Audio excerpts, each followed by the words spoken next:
স্বাদ মতো। আবারও ভালো করে নেড়েচেড়ে মশলাটা মিলিয়ে নেব, আর মশলাটা এখন ভালো করে কষিয়ে নিতে হবে। ঢাকনা দিয়ে ঢেকে দেব, 5 মিনিটের মতো ঢাকনা দিয়ে ঢেকে মশলাটাকে আমি জাল করে কষিয়ে নেব। ঢাকনা দিয়ে ঢেকে দিলে মশলাটা অনেক সফট হয়ে যায়, যেহেতু এখানে পেঁয়াজ কুচি করে দিয়েছি, পেঁয়াজটা অনেক সফট হয়ে যায়, খেতেও ভালো লাগে। ভালো করে নেড়েচেড়ে অল্প আঁচে মশলাটা কষিয়ে নিয়েছি। এখন এর মধ্যে ঝোলের পানি দিয়ে দেব। এখানে যে যতটা ঝোল রাখতে চান সেভাবেই পানিটা দিয়ে দিতে হবে। আমি একটু ঝোলটা মাখো মাখো করে রান্না করব, সেভাবেই পানি দিয়েছি। আবারও ঢাকনা দিয়ে ঢেকে দেব যাতে ঝোলটা তাড়াতাড়ি ফুটে ওঠে।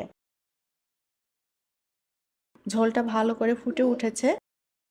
এখন এর মধ্যে ভেজে রাখা তেলাপিয়া মাছগুলো দিয়ে দেব। মাছটা দিয়ে আবারও একটু ঢেকে দেব যাতে মাছে ভালো মতো জাল পড়ে। 3-4 মিনিট ঢাকনা দিয়ে ঢেকে মাছটা রান্না করে নিয়েছি। এখন মাছগুলোকে একটু উল্টে দেব।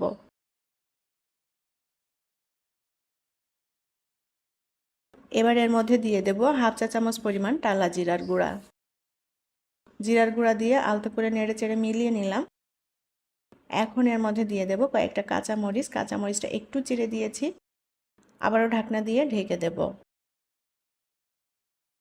2-3 মিনিট ঢাকনা দিয়ে ঢেকে দিয়েছিলাম। আর মাছ ভুনাটা রান্না করা হয়ে গিয়েছে। আমি ঝোলটা আর টানাবো না,